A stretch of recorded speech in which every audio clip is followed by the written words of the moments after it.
मैं अब बुलाना चाहूंगा एक डांडे सर को, कोरकू आदिवासी समुदाय महाराष्ट्र से वो हैं, एक डांडे सर।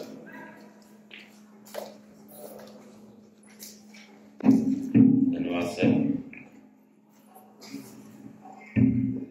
सबसे पहले यहाँ उपस्थित सभी मेरे आदिवासी भाइयों बहनों को सप्रेम जोहार। इस कार्यक्रम all India first national writers conference के आयोजक आदरणीय वंदनाताई टेटे, हमारे जान मोहम्मद आकिब साहब, आदरणीय अनिल सर और उन तमाम जिन्होंने इस प्रकार के एक बेहतरीन कार्यक्रम का प्रोग्राम का आयोजन करने की जो कल्पना रखी, उन सभी को मैं धन्यवाद देना चाहूँगा। यहाँ जितने भी वक्ताओं ने बोली के संदर्भ में और समस्या की बात की है, इसमें मैं और कुछ आगे बोलना चाहूँगा कि आदिम समुदाय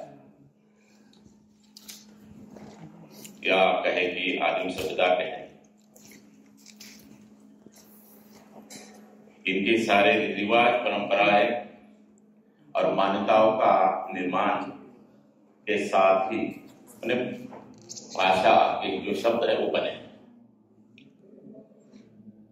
हमारे सभी आदिम समुदाय देखिए, भारत के जो भी जितने भी हो, नॉर्थ के हो, ईस्ट के हो, वेस्ट के हो, सब के, उनके सभी परंपराओं, मान्यताओं में, उनके दैनिक क्रियाकलाप में बहुत सारे जो बातें अथवा जो नाम रखे गए वो उनके शब्दों में रखे गए। ऐसे शब्द जो कई हजारों साल से उन्होंने, हमारे जो पुरखे थे, उन्होंने बनाए। और इस वजह से आज के इस मॉडर्न एज में जब हम और जिन्हें कहेंगे कि भाई सब सभ्य लोग हैं, उनसे जब तुलना करते हैं हमारे परंपरा की या मान्यताओं की, तो हमें जरा अटपटा लगता है, कुछ कम ज्यादा लगता है। इसमें कारण केवल इतना होता है कि हमारी जो हमें जो सिखाई गई चीजें हैं, हमें जो एक संस्कार के रूप में दिया गया जो चीज है, वो कई हजारों साल पुरानी है। और आज के जो दौर में जो हमको सिखाया गया है या सिखाया जा रहा है वो नहीं, तो इसकी कोई तुलना नहीं हो सकती। पहले बात तो हमें समझना होगा। हमें हमारे आदिम पुरखे ने जो कुछ मान्यताओं, परंपराओं को, सभ्यताओं का जो निर्माण किया है, उसके प्रति पूरी श्रद्धा भाव रखना होगा। उस पर हमें भरोसा रखना होगा। शक की गुंजाइश नहीं है, किसी प्रकार की शक हमको नहीं करना पड़ेगा, या उसकी गुंजाइश नहीं, मैं कहूँगा। क्योंकि यदि उसमें कुछ गलतियां होगी या कुछ कमियां होती, तो आज के 2023 में आदिवासियों की नस्लें जीवित नहीं रही। ये मेरा मानना है। उनके द्वारा बनाए गए सारे परंपराएं, जीने की जो तरीका है, वो बेहद विकसित और एक संरचनात्मक है। उन्होंने जरूरतों के हिसाब से अपने आप को ढाला है, बनाया है, बुनाया है। इसी वजह से प्रकृति के बदलाव में भी वो टिके रहे। ये बड़ी बात है, या एक बड़ा गवाह है या सबूत है, हम कहेंगे। तो हमें ये मानना होगा कि हमारे पुरखों द्वारा बनाए गए सारी चीजें जो है, ठीक है, कुछ बातें ऐसा हो सकता है कि काल के साथ में, समय के साथ में उसमें बदलाव की गुंजाइश होगी, तो उन्हें बेशक बदलना होगा। लेकिन कुछ ऐसे सकारात्मक चीजें, कुछ ऐसे एक शाश्वत चीजें हैं जो चिरकाल तक हमको प्रेरणा देता है, उन चीजों को तो बदलना नहीं पड़ेगा। तो हमारे पुरखों द्वारा बनाया गया जो रीति रिवाज है वो बेहद शानदार है, ये हमें स्वीकार करना होगा। उन्होंने प्रकृति के बदलाव को स्वीकार किया है, समय के साथ में अपने आप को बदलकर उन्होंने एक बुनियाद रची है। इस वजह से उसकी कमजोर होने की गुंजाइश नहीं है, ये मैं मानता हूँ। और मुझे गर्व है हमारे सारे आदिम सभ्यताओं पर, हमारे पुरखों पर, कि उन्होंने इतने एक उन्नत किस्म की एक जीवन प्रणाली कहे या एक जीवन शैली उसको विकसित किया है। इसी का नतीजा है कि हम और आप यहाँ जीवित बैठे हैं, ये उन्हीं के आशीर्वाद स्वरूप है, उन्हीं के ज्ञान के बदौलत है। तो उन सारे पुरखों को मैं नमन करता हूँ, उनके द्वारा बनाए गए सारे चीजों को मैं सहर्ष स्वीकार करता हूँ। मेरे मन में उनके प्रति कोई शक की भावना नहीं है। दूसरी बात मैं कहना चाहूंगा, आदरणीय वंदना ताई के सामने कहूंगा कि पुरखों के संदर्भ में साहित्य की जो एक क्षेत्र है, लगभग 20-22 लाख आदिवासी पुरखों की आबादी है। मध्य प्रदेश, महाराष्ट्र में और शायद छत्तीसगढ़ में भी हो सकता है, और असम में कुछ 40-50 हजार लोग थे। हमने 2019 में धारनी में राष्ट्रीय पुरखों जैसे सांस्कृतिक महासम्मेलन का आयोजन किया था, तो वहां से कुछ हमारे लोग आए थे असम से। तो पहली बार हमें लगा कि असम में हमारे जो लोग हैं पुरखों लोग, वो उनकी एक प्रकार से उनका लाइफस्टाइल क्या होगा, वो क्या कैसे बोलते होंगे, उनको कुछ हमारे प्रथाएं मान्यताओं के बारे में, परंपराओं के बारे में जानकारी या भूल गए। तो हमें अचरज हुआ उनके आने के बाद कि हमारे पास में जो शब्द आज की तारीख में जो जीवित है, जिंदा है, जो शब्द हमारे पास में है, उससे कई गुना पुराने शब्द उनके पास आज भी जीवित। और जब हमारा वार्तालाप हुआ, जब हमारी चर्चा हुई, 2-4 दिनों तक उनको रखा हमने, अलग अलग गांव में लेके गए, उनके साथ बात किया। तो ऐसे बहुत सारे पुराने किस्से, पुराने गीत और संस्कार उन्होंने हमें बताया, जो हमारे मेलघाट में खास करके जो अमरावती की जो मेलघाट क्षेत्र है, जहाँ हमारी आबादी है पुरखों की, वहां खत्म हो गया। वहां असम में जीवित रखा उन्होंने, और एक बोली जीवित होने के का एक बड़ा एक परिणाम था कि वो लोग हमको मिले। ये बोली का ही परिणाम है, बोली का ही चमत्कार है, हमारी भाषा का चमत्कार है कि एक भाषा ने हमको, उनका लगभग 150 सालों से अंग्रेजों ने जब उनको असम में लेके गए, खंडवा से, मध्य प्रदेश से, तो एक उन्होंने केवल एक काम किया है कि अपने भाषा को जीवित रखा। तो इन भाषा को जीवित रखने के बाद इतने सालों के बाद में भी हमसे मिले, और ठीक वही शब्दों में हमसे वार्तालाप किया, बात किया, हमें बहुत आनंद हुआ। तो इस प्रकार से हमारे द्वारा, हमारे पुरखों के द्वारा जो भी हमें बताई गई सारी चीजें हैं, उसके प्रति हमें सम्मान की भावना रखना होगा, क्योंकि ये सारी चीजें हमें विरासत में जो मिली वो केवल ऐसा है कि भाई मुफ्त में मिला है, ऐसा नहीं है। उसके लिए हमारे पुरखों ने कई प्रकार के बलिदान दिए हैं। मैं छोटा सा उदाहरण देना चाहूंगा कि आदिवासियों में खास करके बारिश के अवसर 4-5 महीने की जो हमारे वहां पर जो बारिश होती है, जून से लगभग सितंबर तक मेलघाट, तो उस दौरान कई प्रकार के जो भाजी है, सब्जी है, हम खाते हैं, जंगलों से तोड़ कर लाते हैं।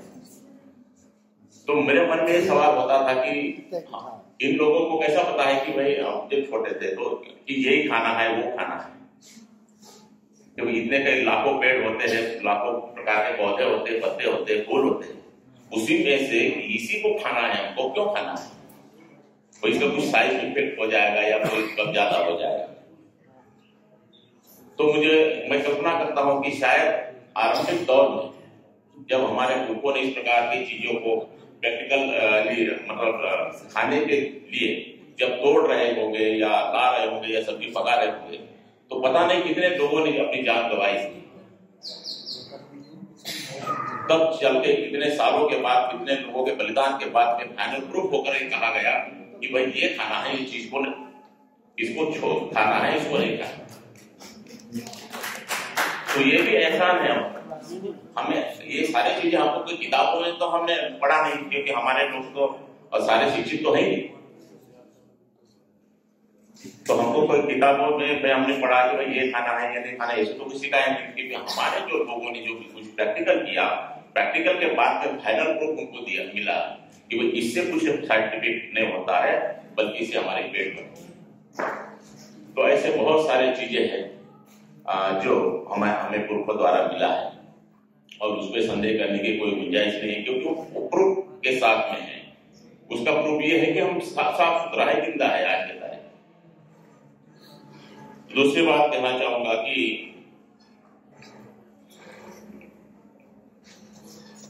हमारे जो समुदाय में जो विभिन्न, जैसे सर भी कह रहे थे, कार्य समुदाय के हमारे जो साफ बोल रहे थे कि दिन ब दिन लोगों की अपनी भाषा से दूरियां हो रही है। इसके पीछे कई कारण होता है। खास करके मैं जब देखता हूं कि पढ़े लिखे लोग खुद की बोली या खुद की भाषा, मातृभाषा को छोड़कर दूसरे भाषा में बोलने को अपने एक प्रतिष्ठा से जोड़ देता है। तो ये भी एक परंपरा चली आ रही है, एक गलत परंपरा बन रही है। दूसरी बात ये है कि रोजगार के तलाश में अन्य प्रांतों में जाकर लोग वहां रहने लगे, काफी समय बिताने लगे। इससे भी बाहरी भाषा के संपर्क में आने से हमारे बोलियों को काफी नुकसान हो रहा है।